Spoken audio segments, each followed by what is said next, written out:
Ecclesiastes 3 verse 1, everything on earth has its own time and its own season. Mayroong right time for the right space, for the right move. And this brings success and happiness. Ang ating pag-aaral, pinamagitan natin, tamang-tamang panahon. Dear Lord, we thank you that you are our leader, our guide, our teacher. Turuan mo kami, Panginoon, ang halaga ng correct timing sa bawat bagay na ginagawa namin because you are God of time. You are God over time. Salamat, Panginoon, dahil kayo ang aming tagapagligtas, kayo ang aming tagapaggabay, at ngayon kayo ang maging tagaturo sa amin. Guide us, teach us. In the name of your Son, Jesus, we pray with thanksgiving.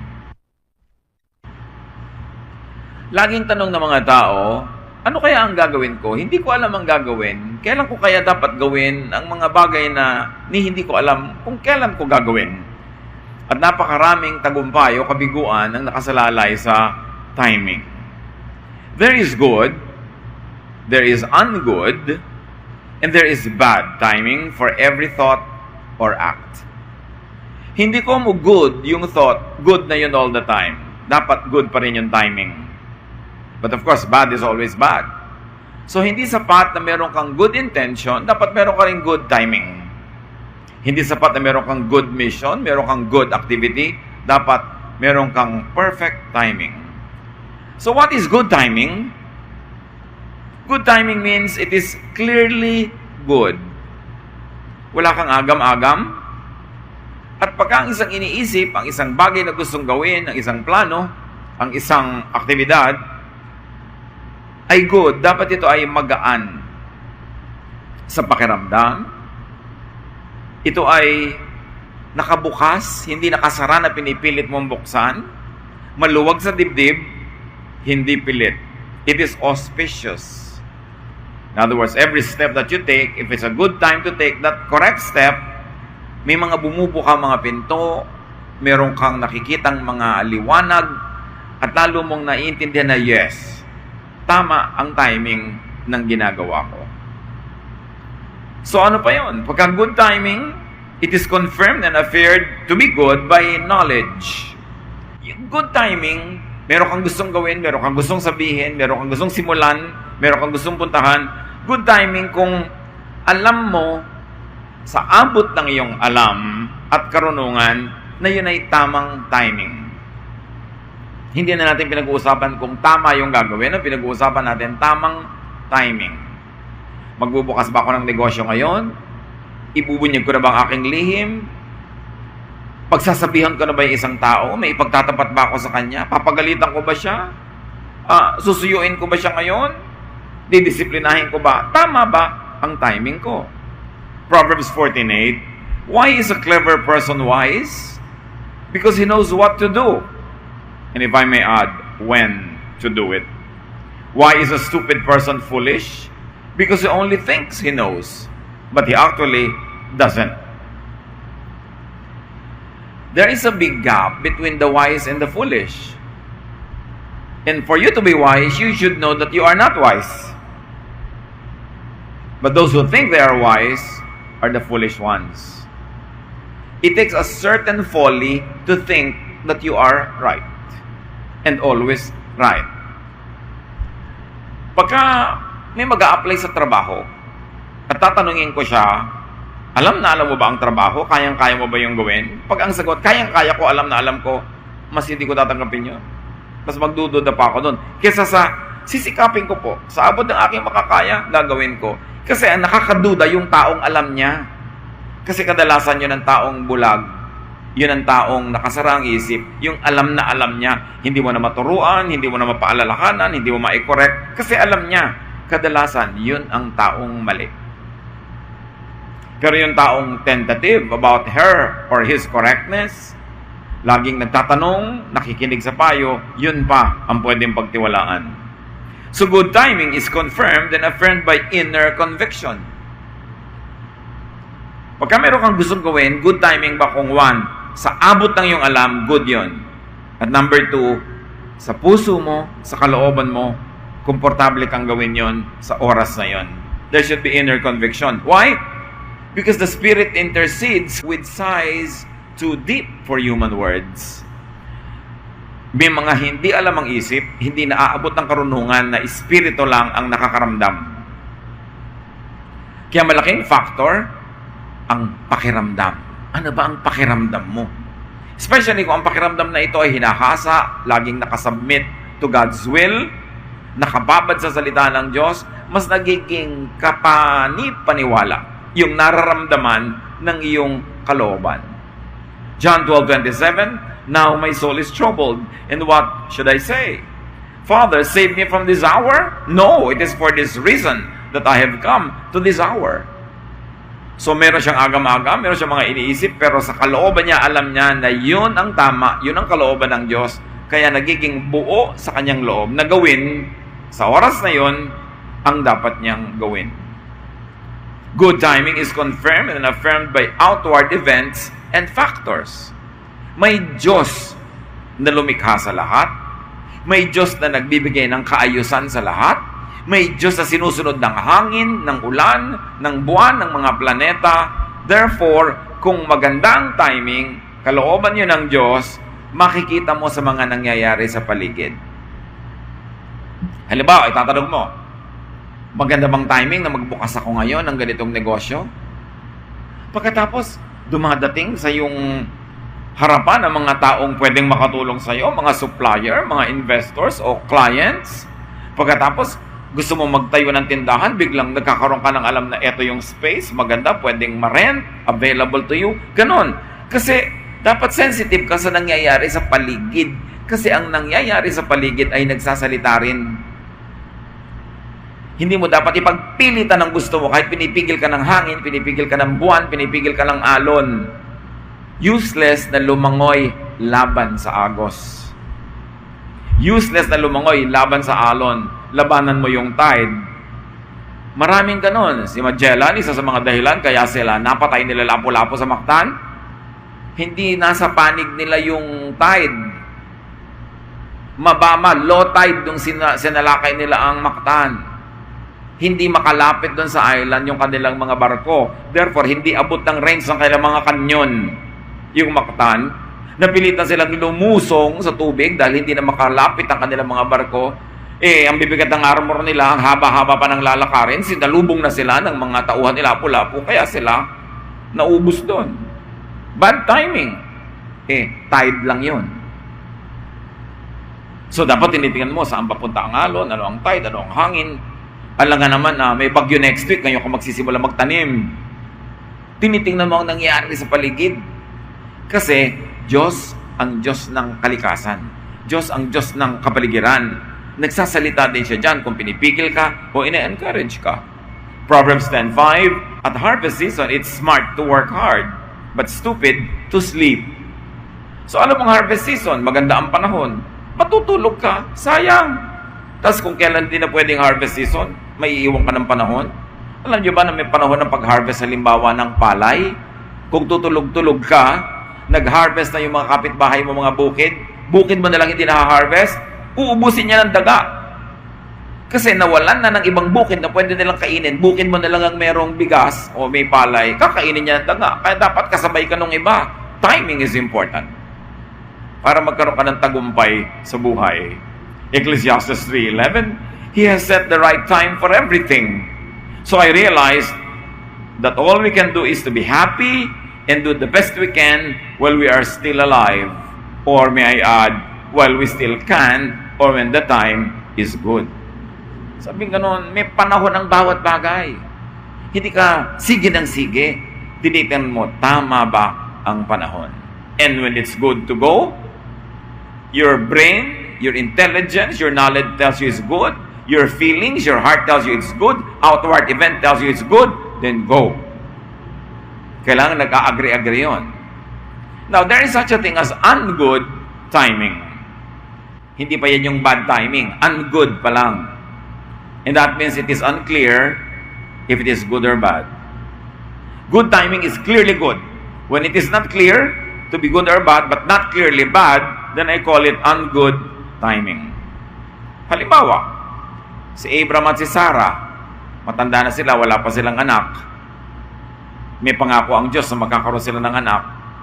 Pero naiinip na si Sarah, naiinip na si Abraham. Anong gagawin nila? Genesis 16:1-3, Abram's wife Sarai had not been able to have any children, but she owned a young Egyptian slave woman named Hagar. And Sarai said to Abram, "The Lord has not given me any children. Sleep with my slave, and if she has a child, it will be mine." Abram agreed, and Sarai gave him Hagar to be his wife.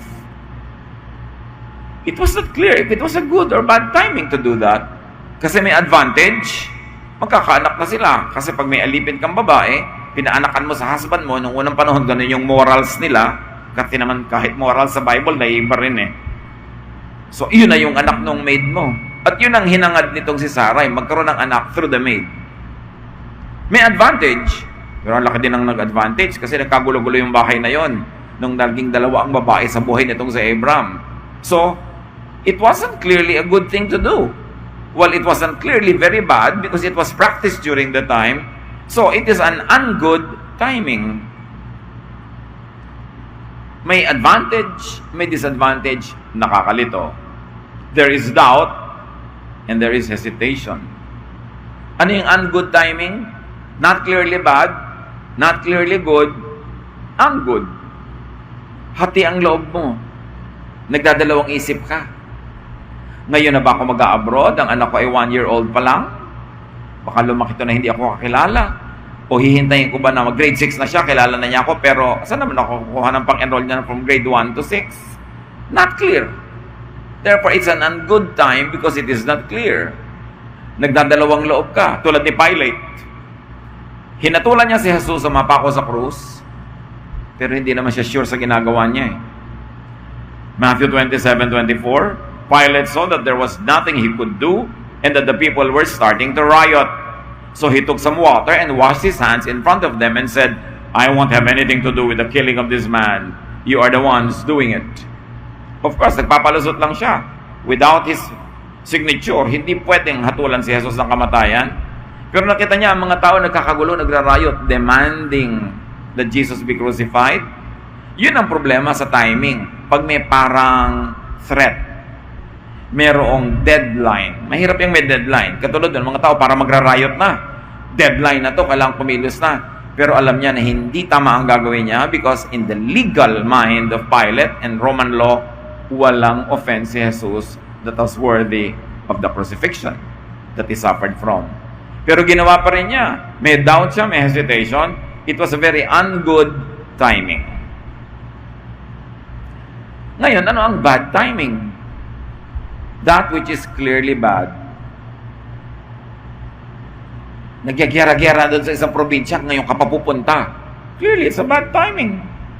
Unless, may laging unless, in your conviction, in your prayer, in your spirituality, and in your knowledge, it is something that you should do and better than not doing. But in the absence of that inner conviction and inner knowledge that you know would be good to follow, bad timing pag clearly bad. Nagkakagalit kayo mag-asawa ngayon. Ngayon pa kayo maghihiwalay. Bad timing. Kasi it's not a good time to separate because nobody will stop the separation. Nagagalit siya. Meron ka pa ngayong gustong sabihin na lalong magpapagalit sa kanya. Bad timing. So dapat ipinaghihintay. Judges 11:30-31. He promised the Lord, "If you will let me defeat the Ammonites and come home safely, I will sacrifice to you whoever comes out to meet me first." This is a very foolish man going to war. At sabi niya sa Diyos, papanalunin niyo lang ako, pag uwi ko, ang unang sasalubong sa akin, papatayin ko, i-offer ko sa inyo. Nanalo siya. Pero ang unang sumalubong sa kanya ay ang kanyang kaisa-isang anak na babae.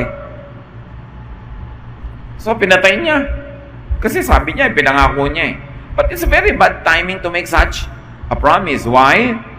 Because he was afraid. He was going to war. He'll promise anything. It was a bad timing to make any promise of offering. And besides, it's a bad timing because hindi naman niya sure kung sino o ano ang lalabas sa bahay niya, hayop ba o tao. Don't commit anything important or significant when you are very emotionally affected. In other words, don't promise when you're afraid. Kasi pag nawala na yung fear mo, magsisisi ka, you made a promise. Don't make a promise when you're too angry. Don't decide when you're too angry or too happy. Basta extreme emotions cloud your reason. Kaya huwag ka magde-decide. May nakita ka, nanalo sa ganong business proposal. Kumita ng kumita, affected ka. Ikaw ngayon, kinumit mo na lahat yung pera mo sa business. Pero naiba na ang panahon, tsaka iba naman ang iyong palad. So hindi ibig sabihin, kung mo nag-click sa kanya, mag-click din sa'yo. Pagka galit na galit ka, never say never. I will never talk to you again. Don't make such statements. Kasi pag galit ka, medyo baliw-baliw ka nun. At lalo kung in love ka, sobrang baliw ka nun. So, dapat hindi ka nagko-commit kasi pag bumalik na ang katinoan mo, bakit ko ba naibigay yung sing-sing ko sa babaeng yon? Yung pala, 2 days lang, lalayasan ako, dala ang sing-sing. Kasi masyado kang affected. Masyado kang enamored. At wala namang pagsisising nasa una. So, the mistake of this man was bargaining before a grave threat while afraid. And his reason was clouded by emotion. And anytime, laziness is bad timing. Proverbs 24, a farmer too lazy to plow his fields at the right time will have nothing to harvest. Lahat itinatakda sa panahon, kasabay ka dapat sa panahon. Kahit sasayaw ka ng tinikling o singkil, pag mali ang timing mo ng pasok sa kawayan, maiipit ka. Timing is very important. So bad timing is when it is unclear if it is good or bad. Genesis 37, 5-8. One day, Joseph told his brothers that he had dreamed, and they hated him even more.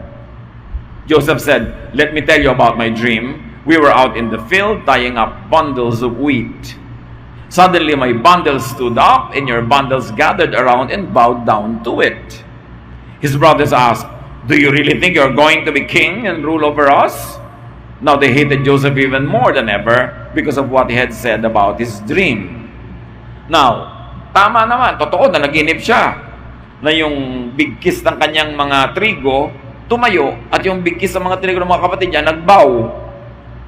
Sabi niya, prophecy ba yan? Ibig mo sabihin, magbabaw kami sa'yo? Ikaw ang maghahari sa amin? At nagalit sila. Totoo naman yung panaginip, di ba? Pero hindi lahat ng totoo sinasabi kahit kailan mo na lang na gustong sabihin. May timing pa rin. And it was a very bad timing because at that time, the brothers were already very jealous of Joseph. Yung tatay kasi may favoritism. Obvious na favoritism. So, inis na yung mga kapatid kay Joseph. Tapos kukwento pa siya ng gano'n kahit totoo. So, kahit totoo, tinatiming mo. Hindi ko man nagtatapat, maganda na yung ginagawa. Kasi kung wrong ang timing. Halimbawa, umuwi ang asawa mong laseng. Good timing ba yun para siya awayin? May baril pa naman. No? Baka ikaw ang biglang maging target nun. Pwede niyang gawin kung laseng, pero kung hindi siya laseng, baka hindi niya gawin. So, kailan ang tamang pakikipag-usap sa kanya? Bukas na, wag na ngayon. Mainit ang ulo niya, gutom pa, aawayin mo na. Tila kung lalaki yung away because clearly, it is a bad time to do something. And bad timing is a timing that is rejected by knowledge. Alam mo na hindi maganda yung timing, bad timing yun. Huwag mo nang ipilit. Ecclesiastes 10:18, some people are too lazy to fix a leaky roof, then the house collapses. So you know that it's a good time to fix the roof. Then do it. Otherwise, pag nireject mo yon, magiging bad ang timing. You should listen to knowledge. Katulad na lamang ng mga city natin, kung kailan umuulan at bumabaha, doon lahat ginagawa yung mga flood projects, cleaning ng mga kanal-kanal. Ang haba-haba ng tag-araw, hindi ginagawa. Kaya laging wrong timing. Inaabutan ng ulan. When it is rejected by inner conviction. something inside you tells you this is a wrong timing, then it's bad timing. Halimbawa, si Peter, Matthew 26:75, Peter remembered that Jesus had said, before a rooster crows, you will say 3 times, you don't know me. Then Peter went out and cried bitterly. Kasi inwardly, alam niya, yung ginagawa niya, may timing pa nga bago tumilaok ang manok, bago makatatlong tilaok, itinatwanan niya si Jesus. O bago tumilaok ang manok, 3 beses na niyang naitatwa. So, naalala niya. Dapat naisip niya yun, na this is a wrong time na i-deny si Jesus. Because that was the only time that he was really put on trial. Ibinagsak pa niya. Is this time to think of myself or to think of my higher belief and my higher conviction? There is a time when it is wrong to just protect yourself because sabi nga kay Esther, for such a time as this, you were put in power. Esther was queen and she could approach the king in behalf of her people, but there was a tradition. The queen could not get into the king's presence without being asked or invited. Sabi ni Esther, parang mahirap yatang pumunta sa king ngayon kahit ilalapit ko ang aking mga kababayan kasi pwede akong patayin pag pumasok ako sa king's chamber, sa throne room, without being invited. At sabi ng uncle niya, baka akala mo kung reyna ka na, safe ka na. In fact, baka ka nga kaya naging reyna for such a time as this. Everything happened for this very moment. This will be your mission in life, and if you missed it, you miss everything. Katulad ni Pedro, it was a time for heroism to identify with Jesus, pero ginamit niya yung time in the wrong way. He tried to save his skin and denied his relationship with Jesus. Isa pang sign, mga kapatid, that it's wrong timing is when it is rejected by outward events, by outward factors. Yung pinag-uusapan natin na pilit ka ng pilit, ayaw naman mag-succeed. Gustong-gusto mo ang ganitong negosyo, pero kahit anong gawin mo ay magtagumpay, maaring it's a good idea, but the timing is not right. Maybe you are not yet ready, maybe the market is not ready, the environment is not ready, so you have to wait for the correct time. Matthew 27:3, Judas had betrayed Jesus, but when he learned that Jesus had been sentenced to death, he was sorry for what he had done. He turned the 30 silver coins to the chiefs, priests, and leaders. So, outward events proved that what he did was wrong. And it was a wrong time to side with the priests, although they were powerful. Laging may 2 sides. Naglalabanan, nag-aawayan.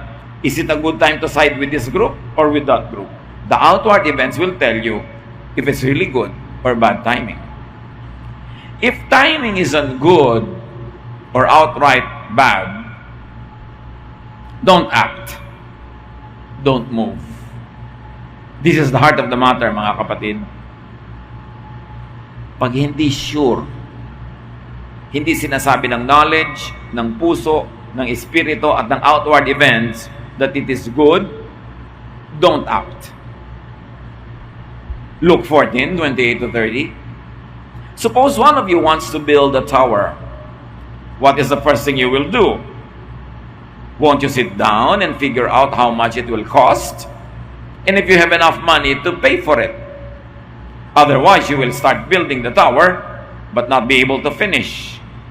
Then everyone who sees what is happening will laugh at you. They will say, you started building, but you could not finish the job. So unless sure na sure ka that you are ready, that you can, don't move. Huwag isugal, huwag ipagsapalaran, lalong-lalo kung malaking puhunan, lalong-lalo kung ang iyong karangalan, ang iyong pangalan, hindi basta-basta yan itinataya-taya sa pagsusugal sa mga bagay na di ka tiyak. Kasi pag nagsimula ka, kasi hindi mo naman matapos, mas lugi kang umatras. Halimbawa, hindi ka sure papasok sa street na ito, kung ito yung street na tama, it's better to stop there at the junction, ask for directions, research, rather than go ahead, tapos babalik ka lang pala dahil dead end. Especially, his time is of the essence. Pag napakahalaga ng oras, bawat sandaling nawawala dahil babalik ka dahil mali, lugi ka. Mas disadvantageous mag-repair ng nasira mo dahil hindi mo naman alam gawin, ginagawa mo. So, alamin mo muna bago ka sumigi. Kaysa kung ano-ano pinagagagawa mo, sumabog lalo, nawasak lalo, mas malaki ang damage. When the timing is on good or bad, wait. Wait. Sinabi sa Bible, be still and know that I am God. Sa paghihintay mo, hindi ka humaharurot agad, hindi mo inuunahan ang Diyos, doon mo mapapatunayan at makikilala kung sino ang Diyos, na ang Diyos ay kumikilos. Pag may nagtatanong sa akin, may ang laki-laki ko bang problema, may choices ako, A, B, o C na gagawin. Alin po bang gagawin ko? Malinaw ba sa'yo kung anong mangyayari pag A o B o C? Hindi po. Then wala ka muna dapat gawin. Huwag mong gawing trial and error ang buhay mo. Wait. Mga kapatid, makinig kayo. Maraming bagay ang umayos na lutas nang hindi mo pinapakialaman. Naghintay ka lang. Then, inaayos ng Diyos. Inaayos niya ang sarili niya ng sitwasyon. Because when He did, creation or the natural process or things reveal, do, and accomplish the good. Creation was created by our good God. Everything that God creates is good. And things that God created are on automatic. Like, nabitawan ko ang isang bagay, hindi ko kailangang isipin na malalaglag siya. Hindi niya kailangang isipin malalaglag siya. Automatic na yung gravity. Inilagay na yun ng Diyos eh. Pag may tubig, mag-evaporate, magko-condense, pagkatapos, babagsak uli, magiging ulan, mag-evaporate uli. It's on automatic. Hindi mo kailangan pakialaman ng water cycle para ma-recycle ang tubig sa planeta. Because since the world was created, not one drop of water left it or entered it. Everything was recycled. Hayaan mo lang yung mga halaman at mga tao na magkasama, hihinga ang tao ng oxygen, hihingahin yon ng halaman, bubuga ang halaman ng carbon dioxide, or baligtad. Pero ibig sabihin, naghihingahan ka at yung halaman at yung tao, aandar yung kusa. Nagkasugat ka, unless you're very, very sick, gagaling yun mag-isa. Huwag mo lang dumihan, huwag mo lang pagurin, huwag mo lang bulatlatin, aayos yun. Umaayos ang lahat. Lalo't hindi mo alam kung anong gagawin, edi dapat huwag kang gumawa ng anuman dahil baka may mapakialaman ka, magmali lang yan. Wait and see that the Lord is good. And it will fix itself.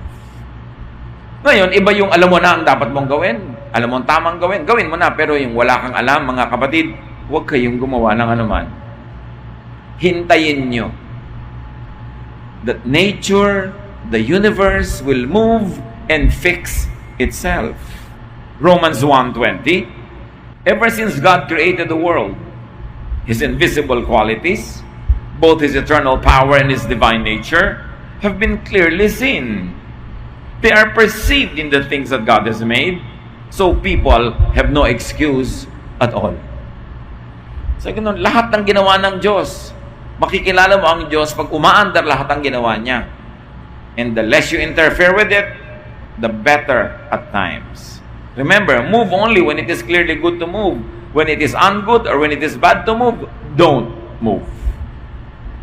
And let nature take its course. Because nature unfolds. The waves, the tides, the seasons. So you stay still and know that God works. May mga imposible. Halimbawa, gusto kong palayasin itong pinsan ko sa bahay namin dahil masyadong palamunin, dahil masyadong pabigat, nakakainis, pero magagalit ito, magagalit yung nanay niya sa akin, na tiya ko, magkakagulo ang mga pamilya namin, pero gusto-gusto ko siyang umalis sa bahay namin, pero pag pinalayas ko siya ngayon, may advantage. Mawawala siya dito sa paligid ko, pero ang daming disadvantages. Ano kaya ang gagawin ko? Huwag ka munang gumawa ng anuman. For all you know, biglang nag-abroad yung pinsan mo, o kaya biglang nagpunta kung saan, o sumakabilang buhay. Hindi mo alam kung ano mangyayari. Pero huwag kang gagawa ng isang bagay na alam mo pag ginawa mo ang daming mga negative effects. Kahit gusto mo yung kaisa-isang positive fruit nun, wait. Because life will find a way of correcting itself. Isa sa mga pinakamahirap gawin yan, to wait. Pero ang daming nagpapatunay niyan mga kapatid, it works. But wait only when, really when you don't really know what to do and when to do it. Pero pag alam mo na, you can proceed. When your mind, your heart, your spirit, and the events tell you to go, go. But when those things do not agree, wait. Mas less ang damage to wait rather than repair when you commit grave mistakes. Timing is very important. It's not only the good thing to do, but the good timing when to do it. Ecclesiastes 3:1-8. Everything on earth has its own time and its own season. There's a time for birth and death, planting and reaping, for killing and healing, destroying and building. You see, these are extremes, but there's a time for both of those extremes. Huwag mong piliting time for life kung time na talaga for death. May isang tao talaga, wala ng kalusugan, wala ang lalala ng sakit, walang lunas, hirap na hirap.